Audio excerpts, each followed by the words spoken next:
Yes, all these are good words. What? Very good. How about the word persistently?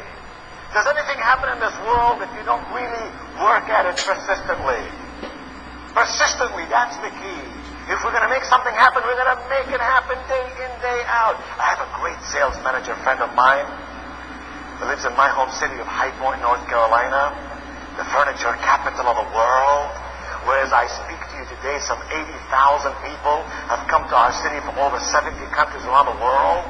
Furniture dealers and such to see the new furniture so they can sell it to you. Anyway, in my home city of High Point, North Carolina, this great sales manager friend of mine gathers his salespeople every Monday morning and he says, salespeople, this morning and today, when you go out calling on prospects, I don't want you sticking your foot in the door.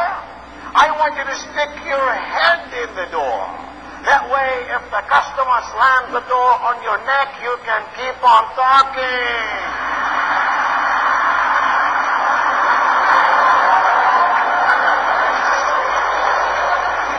And that's what I mean by persistence. Your power to persuade. Did you notice in that definition, the word sell doesn't even exist? Did you notice that? Have you noticed that the greatest communicators in our world, the finest salespeople in our world, don't try to do something unto us? Instead, they invite us into their world with such persuasion that we want to buy what it is they have. You got to live your life. You got to walk the talk. You got to have the smile on your face, the twinkle in your eye. You got to use the product. You got to sell it to enough customers. You got to get enough testimonials, so that you really ultimately are working on your persuasion skills, not strictly on your selling skills. Now here's why people buy. There are 4 reasons why people buy, by the way, and I put the first word of each one of them in your blank there. The G stands for gain. We buy something because we want to gain something. I buy alert because I want to gain something to make me feel better in my life. The G stands for gain. The F stands for fear. Think of why people buy insurance, for example. I used to have an insurance sales. In a voice everyone could hear, he looked to me. He would take customers in his car and he would drive them down to a burned down house, and he would park across the street and he would say, look at that house. Those people, poor people, did not have insurance on their house. And he'll close the deal every single time, you know. People will buy based on fear. My, oh my, fear is a big, big motivator. Now, the next one is P stands for pride. Pride. People buy because they're proud. Look how nice you look. Look how pretty you look. How nice your hair looks. How nice your clothing looks. Why do you do that?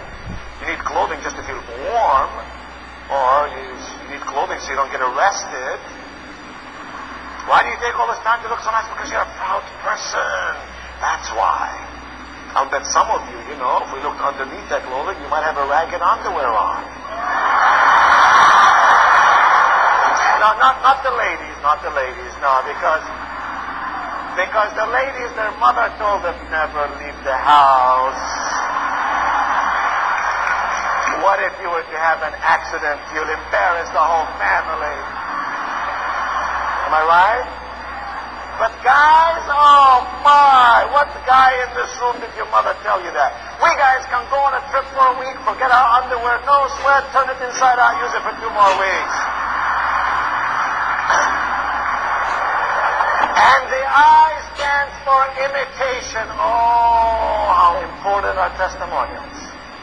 Imitation. We all want to do what somebody else does. We all want to look as good as somebody we admire. Imitation is a big, big reason why people buy what they buy. But by the way, here's a little tip between you and me. I do a lot of executive seminars for executives about how to present themselves, including how to dress and how to look and so on. And the piece of advice I always give them is this.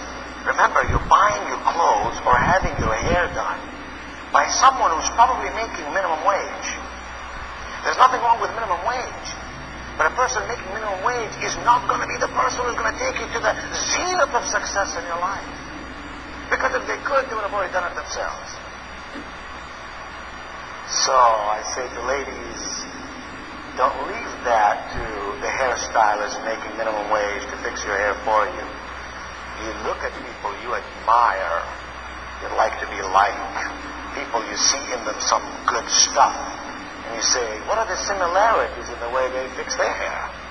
Take those pictures of the hairstylist and say, I want to look like that. Are you two okay? You seem to get excited about nothing. What is it that you had for lunch? You guys need to think. You know the Prozac, right? No. Lifeguard. That's it. It's lifeguard. Yes. Okay. The same thing with guys. You know, sometimes we buy our clothes from someone who's making minimum wage when we really need to listen to someone whom we admire and say, I want to be like that person. Because that person has already charted the course of success. I've already walked it, already found where the potholes are. I want to learn from someone who's done it. Difference between a failure and a success. The failure says, can I do it? The success says, how can I do it? Show me the way, and I'll get it done. So, that's why people buy.